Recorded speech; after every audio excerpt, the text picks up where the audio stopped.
to Upstage Downstage with him, Richard Platt, seated in the upper circle. And him, Stephen Rees, typically seated in the cheap seat.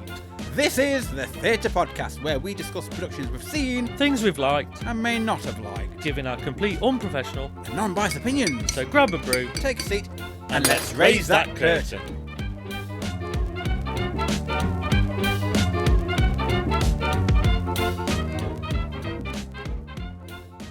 On today's episode, we'll be discussing Six, the musical.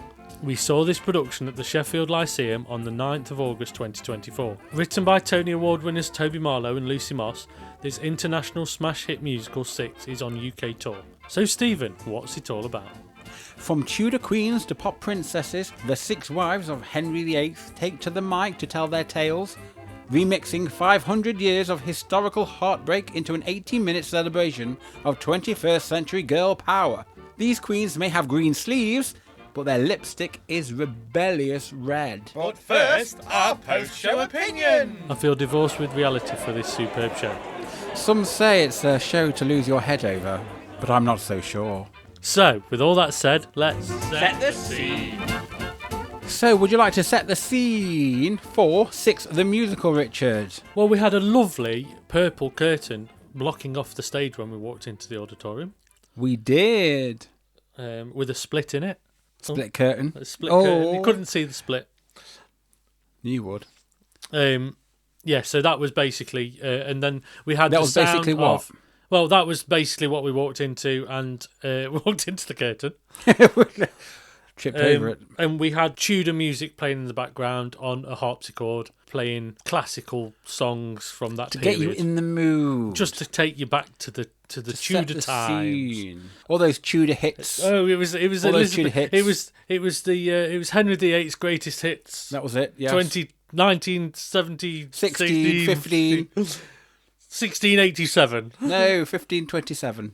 1545. Top of the pops. Oh yeah, I tell you something. There was some good hits then. Oh, back then. that Tudor tempo. Oh, it gets you there. Oh, twinkle my harpsichord chords. Oh, we Harpsichords. were very merry with me. Oh, somebody's plucked my harpsichord.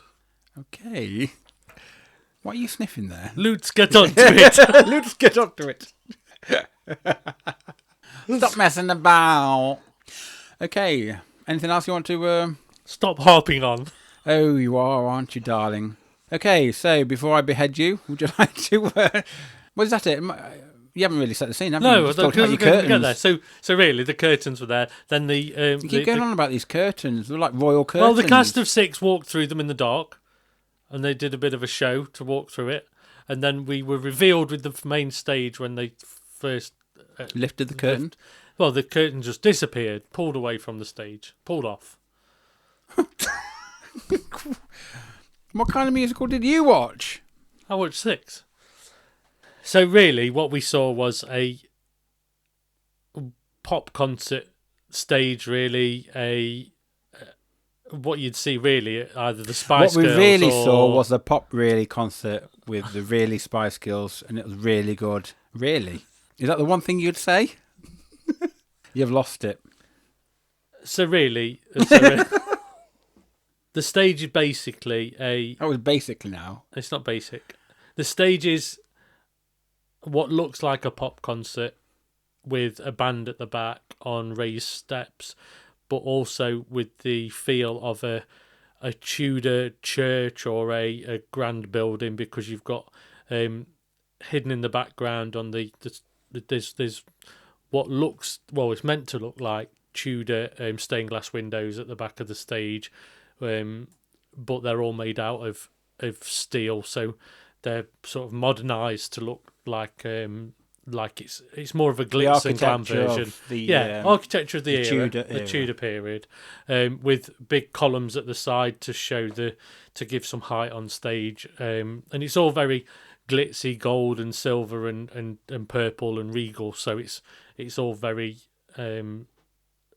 of the moment. And then you've got a drum kit with the Six logo on it to give you the impression that it's a band, so they've got a live band on stage, so they give you the same impression that you would see if you saw S Club live or Steps. You've got a band with six there, same sort of thing. Henry's six. Yeah, Henry's six, and then you've got the keyboard player, which is also the conductress, at the stage left of the stage, and the drum kit's on stage right. And then you've got a guitar player and a bass player as well, and they're all female. So they pretty much stay on stage for the whole thing because they play the music live. I mean, that was just wonderful how you Eloquent. described all that. Darling. Yes. Eloquent. So, what is this show about? Because, let's face it, when you asked me to come to see this show, and I had heard about it, I'm not, honestly, break the stuff. When you asked me to come to the show, I heard it was about Henry VIII's wives, 6 wives. But I had a feeling that it wasn't going to be historically accurate, and it wasn't going to be like a play. Yeah. So when I first listened to the songs, it's like, where the heck is this going? Because it doesn't really go anywhere, does it? Let's be honest. No. The songs, they each get like a... Well, they've turned it into an X Factor performance, haven't they, really? Because it's a competition. Well, yes, it's a competition to see who's the best singer or the best wife. Or who's got the worst, saddest story, really. Yeah, who deserves to be praised as the best woman for Henry VIII. Well, not really the best woman for him, but like who's the most memorable or the better of the 6. Yeah, exactly. So it is like the X Factor, how they do it, and they all get a song each. And to sum it all up, they decide that if it wasn't for Henry VIII, there'd be a nobody. No one would remember him. None of them would it's be very famous. true. Yeah. Because you look back in history and you think about all these kings and queens, but their other half or whatever, you don't know much about them at all. No, everybody knows, or the majority of people do know, the 6 wives of Henry VIII because of the stories and. Yeah, and also throughout history, it's very clear that there's a lot of concealment in past monarchs, that they hide a lot of the things that people don't need to know in the future. So some things weren't written into history because they didn't want them written into history. So this is almost exploring the fact that, yes, you've got 6 wives, but what happened with them and what's their personalities and what do we know about them, This very much, if you talk about the writing here, this very much skims the content, the historical content into each of the characters. So we get glimpses of their characters and what they're about, where they came from, what they wanted in life, and also in some instances what happened to them. So it's a good one to educate people, but it doesn't go too far into the whole context of history and so on and so forth about what was going on at the time. No, but it hints at some of the struggles they went through individually that weren't necessarily portrayed because they were just seen as a wife of Henry VIII. They were not. There was they were almost sanitized with that the other things they were part of, really. I didn't know what that meant. No, it didn't really make much sense. No, sanitized, but I think it just covers. I suppose just covered a bit of their life. When I mean sanitized, I meant you knew them and why they were sort of killed or why they were divorced, or you knew why the reasons that Henry VIII decided that. So you covered the general topics of their individual characters, of what happened to them afterwards or during. Yeah, but the whole context of the Tudor period, this isn't anything like a deep play about it. So. But in a weird way, it sort of does what Horrible Histories does to some things, and it shows some of the truths that maybe not have been portrayed that you've learnt at school, or some of the things that you didn't know are sort of played out in a way or talked about. Yeah, I think this just comes across as this is more of a show to get people interested in the history of Henry VIII and also their wives in particular. Yeah, definitely. And this is a great show for females. Yeah. In terms of not just performance-wise or the musicians, but as a female role model. Yeah. Because I think that's what they were getting at the end. That even though Henry VIII was bad, well, he lived his life how he wanted to. If it wasn't for him, those ladies wouldn't have been quite as memorable as they are in their own right. Yeah, and I think as well it also makes you realise that there's more than one side to history, or there's more than one story involved in history as a general thing. There's not just what people have been told in one book. There's always a different perspective. But also, to add to that, sorry for interrupting. No, right. But don't forget, at the time, it was very heavy on religion, and there would have been the religious, the heads of state in terms of the church, before Church of England, obviously, putting pressure on the king, and that whole the lineage to bear a son as well. Yeah. So and the desperation to get through those. And also, Henry VIII was famous for trying to wipe the slate clean on anything that happened before him, because he wanted to change history to suit him. So, there's a lot of history on that side where, the dissolution of the churches and the, removing things that he didn't agree with. There's a lot of things that happened to make it work for himself, but also going forward, that's how he wanted to be remembered of, what great things he's done, almost a Trump-esque character. It's a sort of, it's changing things to suit their own narrative in a way, which every politician, they've all got elements of that in life, Agreed. But this show was more about the women that we got to see. But I think that for me, that the reason I put a bit of that in it is that's also a reason why the wives are just as famous, because of the big things he did, whereas previous monarchs didn't maybe do as much as that. He did some quite drastic things that showed up bigger in history than others, and to have 6 wives, to go through so many, that was unheard of. People didn't divorce. People didn't, you stayed with the partner you were with, and that was down to the religion, and because the religion didn't suit his ideology or narrative or whatever at the time. I don't know why I said narrative, but no, but I know you're coming on that, and his need to bear a son, for his own ego, his own egotistical state. Because in a way it was almost like an urgency to bear a son, rather than keep trying with the partner that you're with. You'd move to the next, and in his eyes, it was keep moving till you get what you need. And unfortunately, it was just look at karma. Hello, you get what you get. But this play not just highlights what I've previously said; it also highlights the wives which you hear very little about, like your Catherine Howards, your Anne of Cleves, your Catherine Parr, the ones after, basically, I would say, Anne Boleyn. Yeah. Because you remember the first one, you remember Anne Boleyn, and you possibly remember Jane Seymour at a push, because she's the one that, passed away. Yeah. But the rest of them, you don't know anything about them as such. Exactly. I mean, you also... I think everyone's stuck with the Anne Boleyn, aren't they? But also, everybody remembers died, beheaded, died, beheaded, survived. You remember the saying, not necessarily the names that go with each of them. What did you say? Died, beheaded...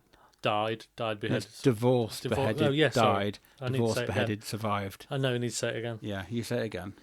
I think what people remember more of is divorced, beheaded, died, divorced, beheaded, survived. And that sticks more in history than the names sometimes. So you don't always know who that associates with. Well, exactly. Yeah. You just know that there were 6 wives and that's what happened to them.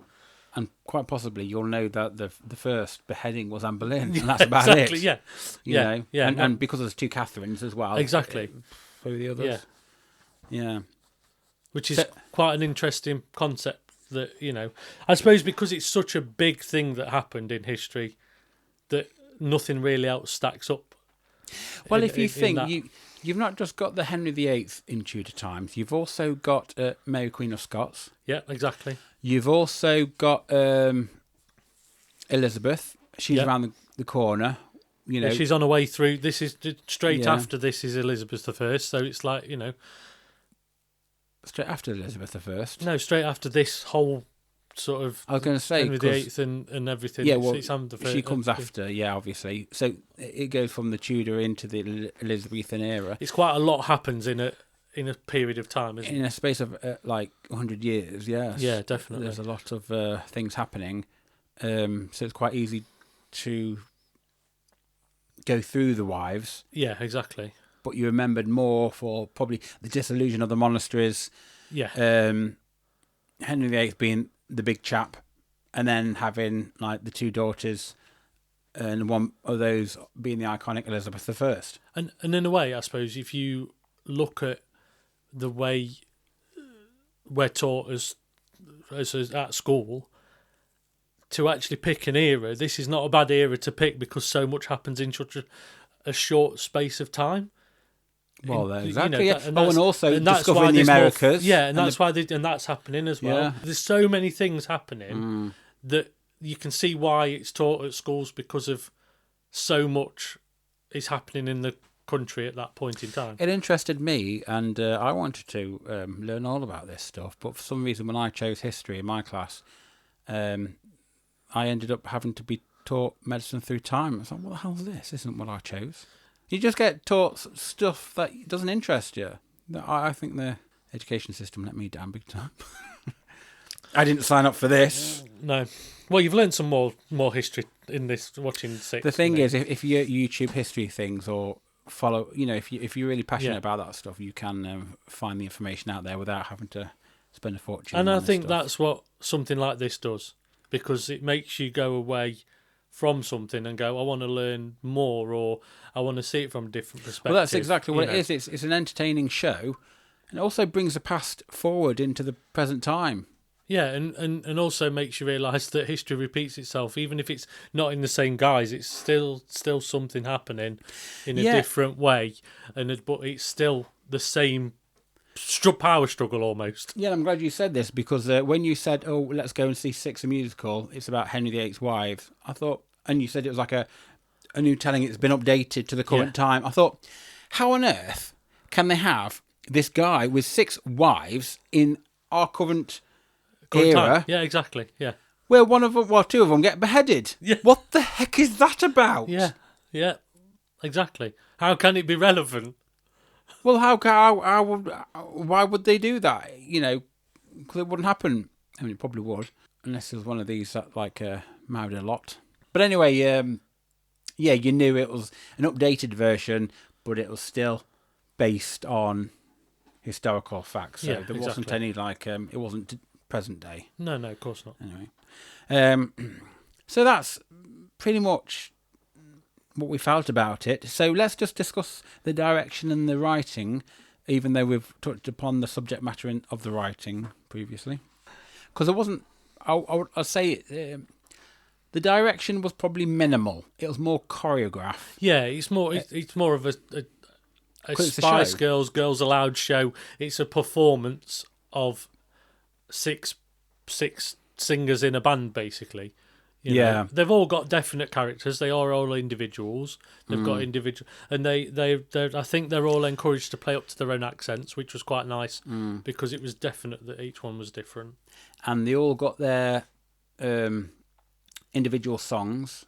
Yeah. And whilst they were performing their individual songs, the rest that weren't performing just sat round at the back, didn't they? Just out the way, and not upstaging, not taking focus. And at times they'd reinforce the song. They'd be backing singers, or they'd provide backing vocals towards it. What it was at the time, yeah.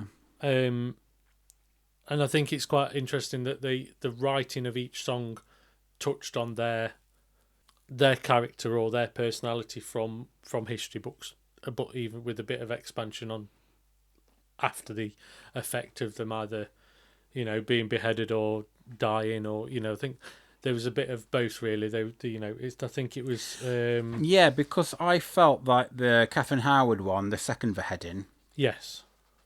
I learned a little bit more than I realised in terms of her wanting to. She came across like she'd sleep with anybody to get where she needed to be. Yeah. And I didn't know that about her. No. Whether that was changed for the specifically for the play, I can't see it doing that. No, I think there was more truth to it than possibly. And also Catherine Parr, the fact that she had someone that she really loved, and she had to give them up, and she had to give that up just for this king because the king demanded it. Yeah, basically. Yeah. I mean, how and that's horrifying. The world. That's the world that people were living in. They were almost snatched in a way. And I suppose some ladies in waiting or whatever were just eagerly waiting to be the next wife. I mean, they probably would have been at the start, but once, beheading was on the cards, I suppose it's like, no, don't choose me. Yeah, exactly. I'll only let you down. For me, it was some of the cleverness in writing where there was a few misdirects. They didn't go straight in for some of the awful bits that they almost took you down a garden path where you thought, oh, this is just a bit of fun, this song is, and then actually you started realising there's a darker side to this pop song where it's actually showing that this person, that Catherine Howard had been abused through her life, and she was actually very young. From 13 she was part of the aristocracy, but she was being treated very, very badly by everybody through her life, and it was quite an interesting take, really. You started to see the cracks show towards the end of her song. Yeah. I think Don't Lose Your Head was funny. House of Holbein was good because it just gave a link to... It was quite an interesting way to show how wives were selected using a Tinder-esque sort of profile selection, but a bit German art house. That it was complete contrast in the production. And also to show that even in those days, people were painted prettier in their pictures than they were in real life.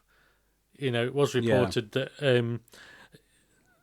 Anna of Cleves wasn't as pretty as the picture that she portrayed in their paintings. So I'm going to ask you a question. Oh. At what point does this production not be a new musical anymore? Because it was released in 2018 and it's still a new musical. Yeah, that's a good question, actually. You're certainly a new musical for me. I suppose a new musical is one that once it's ended, its tour. Yeah.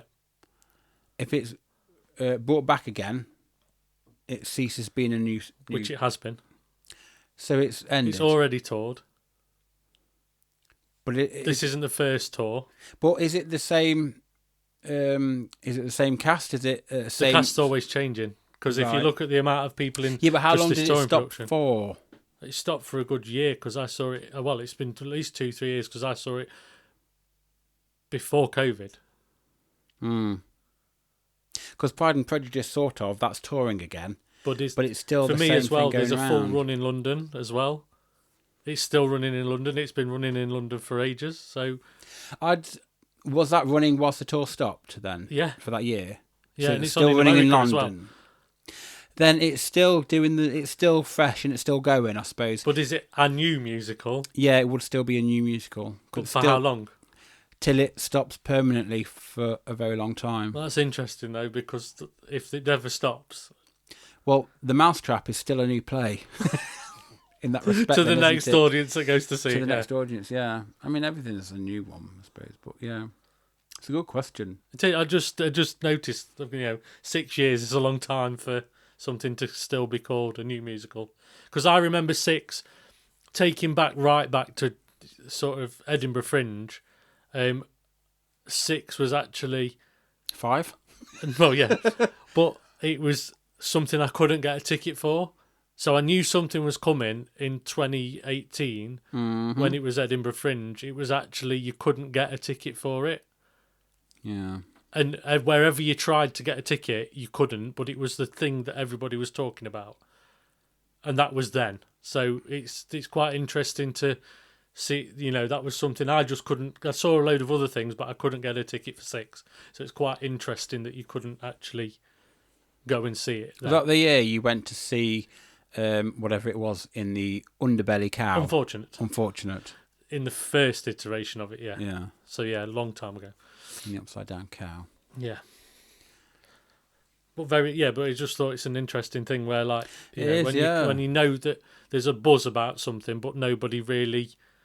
You couldn't actually get to see it, So. And talking about buzz, there was a huge buzz within the audience. They were going like wild for it. Like it, as you say, it's already been out, So technically it's not a new musical. These people are coming back for the third or fourth time in the Yeah. audience watching it. I'm there as the first viewer, and yet they're like singing along to it as if it's something like bigger than what I felt it probably was, actually. And I think this is the thing about the soundtrack that was released.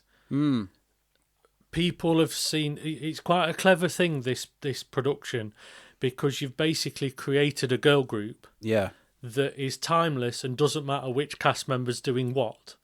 It's actually, it can have a change of cast all the time, but people will still come and see it Well, it's a bit and like Sugar enjoy Babes. it. It's like Sugar Babes, but without anybody named apart from the 6 wives of Henry VIII.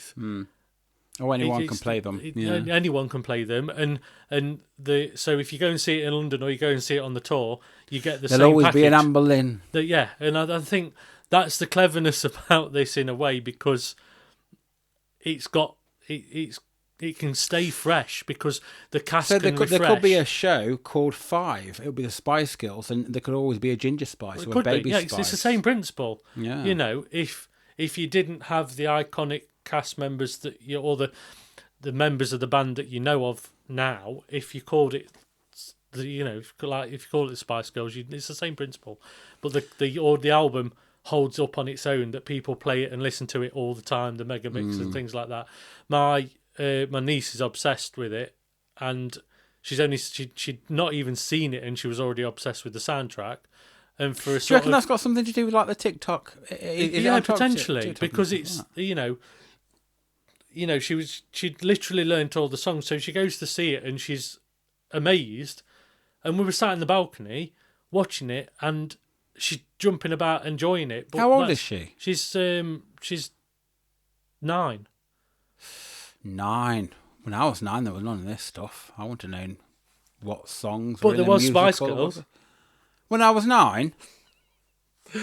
How old do you think How young do you think I am? Oh, that's a compliment. Actually. That's a compliment. I was barely a fetus. Fetus years of age. No, I think for me it's more that it's the pop machine creating a band that actually, I don't think even the writers realise what they created. They created something that they can refresh the cast, so the actual performance is strong every time, but it doesn't matter who's in it. You know, you don't go to it thinking, oh, such and such is doing it, or you don't even think about that because you're watching. Yeah, I the don't think the performance. writers would have thought about that. I think they would have just focused on the songs and the characters and the production as a whole. Because I don't think any of the actors were in the creative list, were they? No, Not one of them were the director or the writer. No, and I think as well, it's quite a clever production where it makes the most of 6 leading ladies. To be honest, they've all got to be vocally capable of holding their own as a performance. So actually, for new talent, it's a great springboard for other productions because it shows Your their musical skills. chops. Yeah. Yes. Moving on to our next segment, as we say, we're Here for the drama. Okay, so let's discuss some costume, props, and the acting or singing capabilities. I mean, why not? I mean, go on. Okay. Yeah, well, Long pause, and we both speak at the same time. I thought the costumes were extremely colourful and very out there and flashy and in your face. All slightly similar, though. yeah.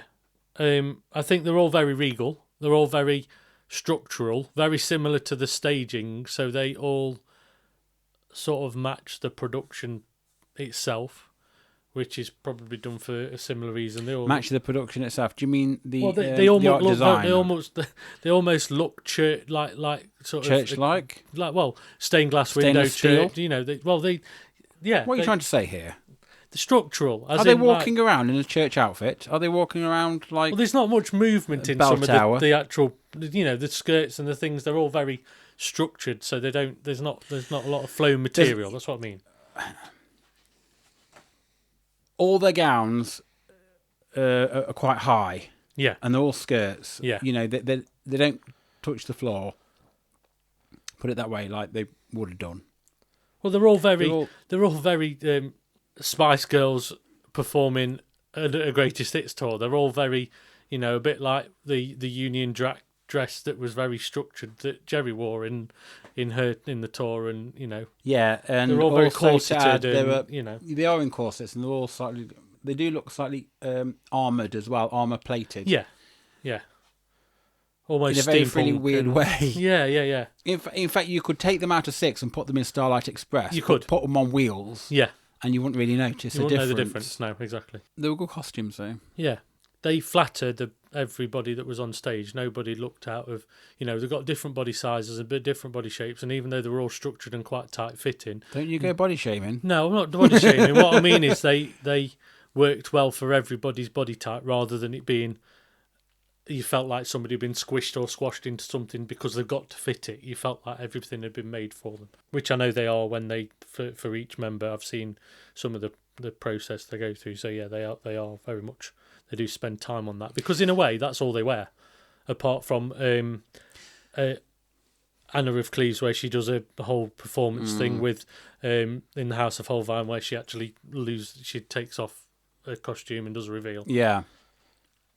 And they all are quite similar to that of all looking the same for being in the band as well. There's no one looking slightly different. Like, say, if this was the Spice Girls, there's no Sporty Spice in the tracksuit, there's no Posh, there's no Scare. Do you know what I mean? Yeah, I know what you mean. Yeah. Everyone's looking very samey. Yeah, it's more Destiny's Child, You where could everybody's just slightly swap different. heads, and it doesn't matter. Yeah. It doesn't really matter who wears what. To be fair, No. even if they were like colour coordinated, Yeah, exactly. have a different colour, but they don't seem to. It doesn't seem to matter anyway. So that's a lot of nonsense we've just spoken about the costumes, other than just saying, yeah, they're all right. All right. No props other than the microphones. Noticing. No. And I did like the little microphone holsters that they've got built into their dresses. Yeah. So there's little like loops that they can drop them into when they're dancing and when they're performing. Mm-hmm. So they've always got them with them for the performance. Interesting though, Oh. because I saw Six perform at Mighty Hoopla as a bit of a a bit of a Scene? mega mix, Oh. just to sell the show really. And it's very clear that the Six cast are double mic'd in a show, so they have a microphone, but they've also got a head mic. Mm-hmm. Whereas in the production where I saw them perform in a mega mix on stage, it was clear that they rely a bit on the double micing, because when they were singing with the handhelds and it was out of the way and not in the right place, you could tell that there was a bit of because you can rely on the fact that you've also got a head mic as well as. Well, do we think that they're actually singing into the mic above their head, and the mics that they're holding are to give the illusion that they're a pop band, so therefore they're the props? I think there's a bit of that, and I think they probably do work because there's only 6 members of staff. There's only 6 members on the stage, so 12 mics isn't unreasonable. But I do think they reinforce it with the handheld rather than rely on just the handheld. So it's, But wouldn't you get like an echo or a repeated No. vocal? You just blend it in. So Oh, you would you? yeah. No, let's talk about the acting and the musical chops of these ladies. Who did it best? It's hard to say because we see different cast members, but they're all good in their own right. Mm-hmm. And I thought they all, they were all very strong, and then didn't slip on any lines or drop any lines, really. So, and you couldn't really notice if they had, because they all just, it's quite conversational, their scripting, what they talk about and how they lead into each song. It's quite but I didn't really notice anything out of place. I thought for me, there were possibly, say, 4 standouts. Mm-hmm. But I think that's down to the actual characterization of the wives. I was going to say as well, is it also down to the songs they sing as well? Yes, exactly. Yeah. So I think the first wife, Catherine of Aragon, and the Jane Seymour wife, the third wife, because of the context of their storyline and the song and the character, their performance, whilst it's good singing, wasn't that gripping because of their. I do think it's down to the character. Yeah. The actual the historical person. Yeah, I think the Catherine Howard and Anne Boleyn and Catherine Parr at the end as well were really stood out for me. Yeah. And I think the Anne of Cleves coming from the House of Holbein.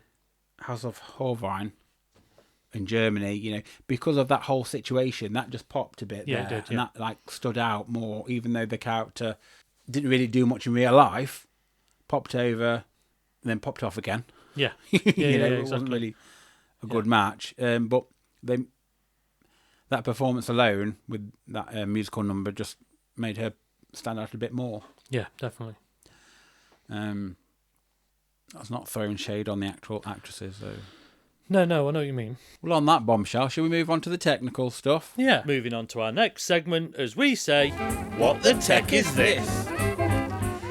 Right, Richard, the technical conversational piece now. You can chat to your heart's content. There was a little bit of projection or back projection from a screen, wasn't there, in the choosing of the wife, the Tinder thing. Yeah, so there's in the back wall that's like stained glass, but it's more sort of steel, tubular steel, all welded together. There's hidden tubular steels. Tubular steels. Is that like a song from Halloween? Yeah, it is. It's the new version of Tubular Bells. They're on. It's the tubular steels. The tubular steels. So in the actual the metalwork, there was hidden LEDs that created the word 6 as part of the that actually popped out of there, but also the Tinder-esque framing that went from red to green to show the swiping left and swiping right, and also the perimeter of the throne when Anne of Cleves was sat on the throne, it gave you the impression that she sat on a throne, and it was simple, it was to the point, and there was just, you know, it just created some framing for the production, and also the we're going to say it added to the aesthetics. Aesthetics. Yeah, it added to the aesthetic. It just made it feel fuller and bigger, that because they didn't show that at start. They didn't, you know, they kept some of it back until sort of further down the production, so it actually worked really well. And that was it, really. It felt, and it's like the lighting. The lighting was very pop concert. The lighting was very the same sort of thing. A lot of UVs, a lot of black light for the House of Holbein scene. Oh, a lot of like Eurovision stuff going on here. And in each of the actual parts that were like stained glass, there was big floodlights in it all the way up. So it was very much like a big concert to give you the effect of sort of, you know, live show that you'd see on X Factor, you know. So, and we had a live band all the way throughout this. They were just on show all the time. Yeah. And as I said before, the keyboard player was the conductor as well. So just to make sure that everything was in time and everything. So, am I right in thinking that the House of what's it called? House of Holbein. House of Holbein. Did that go neon? Yeah, all UVs, and they used the neon lights. They used all the sunglasses were neon, and but also the band also put all the neon glasses on as well to match the thing. So as much as it's a simple effect, there was one thing where somebody's ruff came off. I can't remember which one of the cast. They put the UV ruffs on around the neck, and one of them lost them as they were performing. Oh dear! So they had to throw it off stage. But other than that, you didn't really notice it. It was a bit of a slight, but it wasn't on for long, so it wouldn't really be missed. And now it's time for Rewind Rewatch.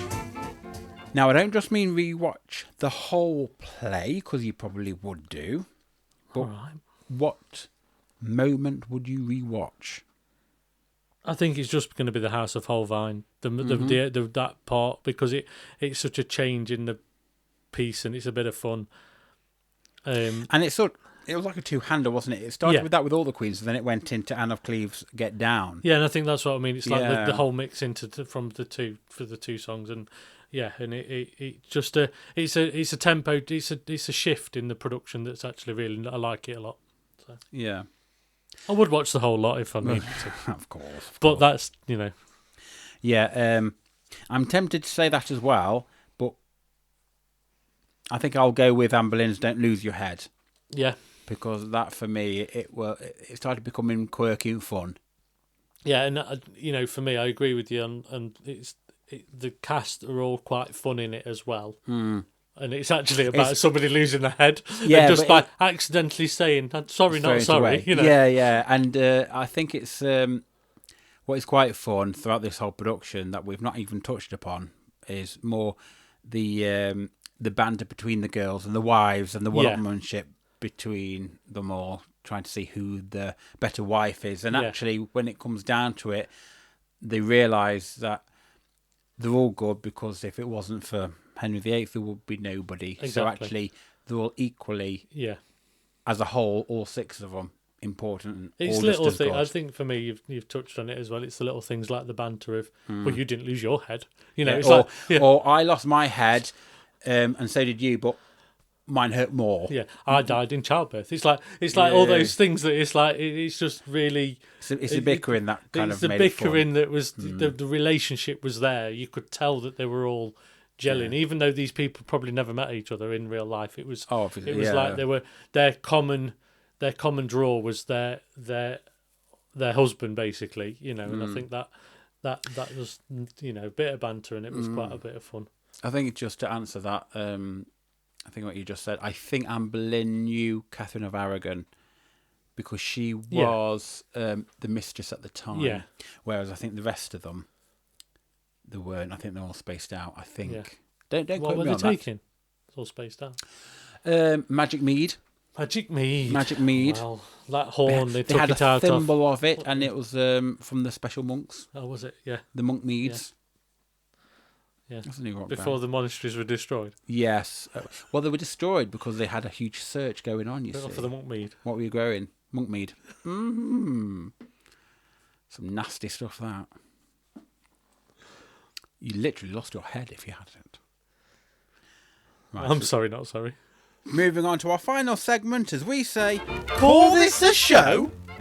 call this a show, Richard. Would you call this a show? What's your final summary and thought for Six the Musical? Yes, I'd call it a show. And I think it's a show that you don't have to think too deeply about. You learn a few bits about history in it. It also leaves you wanting to learn a bit more. I completely agree there. It's definitely a show. And Yeah. I iterate everything you just said, so I won't say it again. So don't then. I won't. You've summed it up nicely in your little summary. But what I will say, Will you? and what I am going to say, is that once I got into it, I thoroughly enjoyed it. Good. I think for me, it's one of those that once you start listening to the soundtrack after, or you've just put it on while you're driving, you start humming it along, or you start singing it because you think, oh, I know this one now. Yeah. And it starts becoming a bit like Spice Girls, where you start going, oh, I know these songs now, and then you start wanting to hear them live again because you get into the sort of the silliness and the funniness of the production as well. So I don't think I'll go so far as to say they're like the Spice Girls, because I know a lot of the Spice Girls lyrics. And what I mean is by that, I know what you're saying, reference, but I mean, I it's more wouldn't. that you can understand why children have taken it away, and because they've got the Spice Girls, but there's not another thing. This is like a little mix, or this is another thing that's in their. It's because there's almost a mystery on who's in the band. It's making them want to listen to it and find it every time. Perhaps for those interested in theatre, Yeah. you don't necessarily see them topping the charts, do you? No, not at all. No. Yeah. So, Richard, what is your favourite song from Six the Musical? For me, it's Don't Lose Your Head. That was a good one. It's just and the House of Holbein. I can't pick more. Than one, but Don't Lose Your Head, House of Holbein, was good. And for me, I actually felt more of a connection, I think, with Catherine Parr's I Don't Need Your Love. yeah, Because that was a softer song, but it meant so much behind it. yeah. Instead of it being like a that. frivolous, funny thing. It's actually quite hard hitting for such a calm song, in a way. Well, it was, because I think we've all been there, haven't we? Of unrequited love. Only Yeah. but in her case, it was requited. Yeah, exactly. She couldn't go through with it. No. So I think... And she almost had to end a relationship she didn't want to end as well. Exactly. And it's And if you've ever been in a relationship or in a situation where you felt so strongly to someone, but it couldn't, for whatever reason, go through. Yeah. I mean, that's, that... It resonates now. It resonates, and it's quite heartbreaking, Yeah. And I think that's probably... That resonated more with me anyway, Yeah. put it that way. So that would be one of my favourite ones.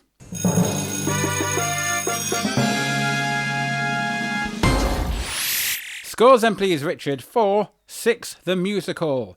On a scale of 1 to 10, with 10 being a Tudor topping chart topper and 1 being an urgent prayer for a quick decapitation. What's it going to be? I'll give this an 8 out of 10 because I love it. It's great. I just, I've seen things that probably could go next level to other heights purely because this is a show and it's a musical experience rather than a fully fledged sort of production, shall we say. I'm going to be controversial. Go on then. I'm actually going to give it a 6. Yeah? It was good. It was fun. But it's not the kind of show for me. I can't see me willingly going to sit through it or buy a ticket just for me to watch it again. I don't necessarily need to. I kind of need something more from historical stuff to get me interested. This was just nice little, like sparkly things. It just shallow. Yeah. But it was good. Yeah. I don't want to take that away from any of the acting, any of the creative stuff that's gone into it, and I'm not disrespecting anybody who really likes this. But for me, it was a 6. It's just because it's 6. Yeah. I mean, if it was 8, it would have got an 8. But 6, so it's having a 6. Yeah. So, what sound effect will you be choosing from the following? A complete train wreck, tumbleweed, an audible shrug of the shoulders, a slow clap, a pleasant applause, or a standing ovation. What will it be? They got a standing ovation from me. It was, you can't fault the performance and the frenzy that whips up in the audience. Yes, I gave it a 6, but I'm also giving it a standing ovation because I appreciated what I watched. Yeah. There we are. And there we are. So there we are. That's our discussion of Six the Musical. We hope you found it insightful. If not, entertaining. Stay tuned as we bring you more of our thoughts And opinions. on many theatrical delights in future episodes. If you'd like to get in touch, email us at upstagedownsstagepod@gmail.com. You can always join in the chat to share with us your views of a production. Also, make sure to follow, share, like and subscribe to all our channels so you get every episode the second it's released. And we hope you join us again for another instalment of Upstage Downstage.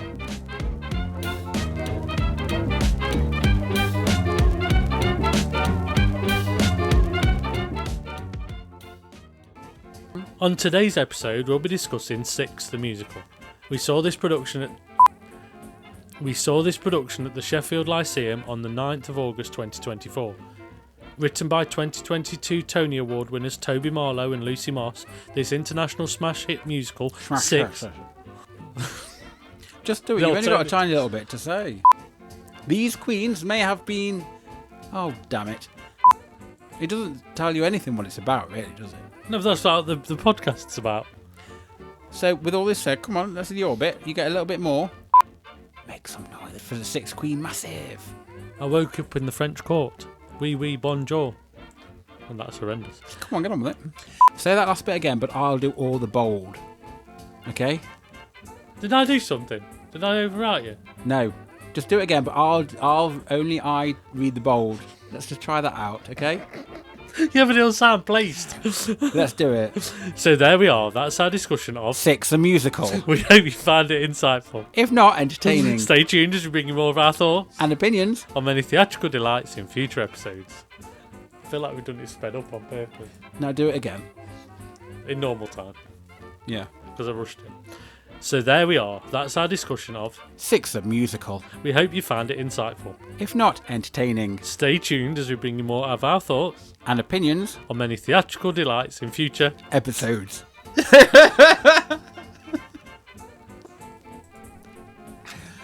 I was changing as I was doing it. Now I've got it.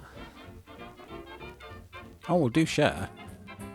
Oh, it's great. Great. Scores then please, Richard, for 6. The musical. On a scale of 1 to 10, with 10 being a Tudor topping chart topper and 1 being an urgent prayer for a quick decapitation. What's it going to be? One hit wonder. I mean, can I just He's on say, it. I didn't even fluff any What? of that. I'm almost professional. Almost.